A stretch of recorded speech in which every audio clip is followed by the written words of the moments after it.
I've been critical of Dan Gilbert and his handling of the David Griffin situation. I mean, I still think Griffin should be the general manager. I think that, you know, this is one of those situations where they really missed an opportunity there to lock the head coach and the general manager together. This was after the 2016 title when they extended the contract of Tyronn Lue, and they didn't extend David Griffin's contract. They both even have the same agent, but yet they missed that opportunity. All right. Now, let's get real on some other things about Dan Gilbert. Some things that people kind of have taken for granted.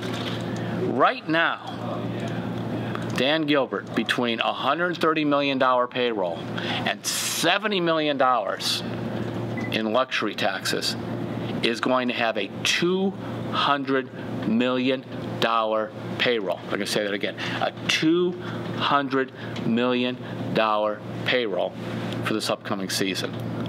That is an NBA record. Previously, Brooklyn, several years ago, had like $189 million.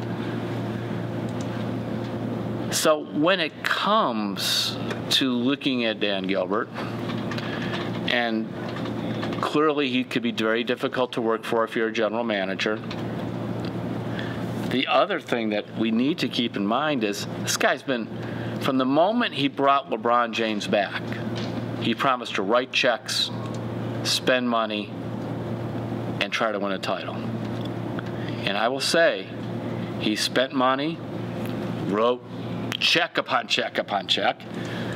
He was able to convince LeBron James to come back because he was willing to spend, and he has spent.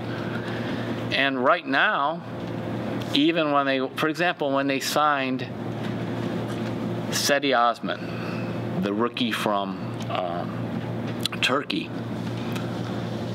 this year, while the actual cost of him is $2.6 million on the in other words, the salary is $2.6 million. It costs like $7 million with all the luxury taxes. It gets very confusing. But point being, you almost could take for every dollar they spend and multiply it by 3 is what it ends up costing because they're so far over the cap. Just like when they signed Kyle Korver to a first-year contract for around $7 million.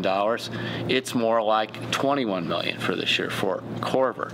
Now, what happened, by the way, in Miami is after they won a couple of titles, they stopped spending. They actually have never spent anything close to what Dan Gilbert did. So I will say this for Gilbert. We'll see how this works out. If he ends up with Kobe Altman as his general manager or somebody else, I mean, those are key decisions. But in terms of, did he keep his word to LeBron James? Did he keep his word to the fans to spend to try to win? The bottom line is the bottom line. And the NBA has never seen a bottom line like $200 million like they will this year from the Cavaliers.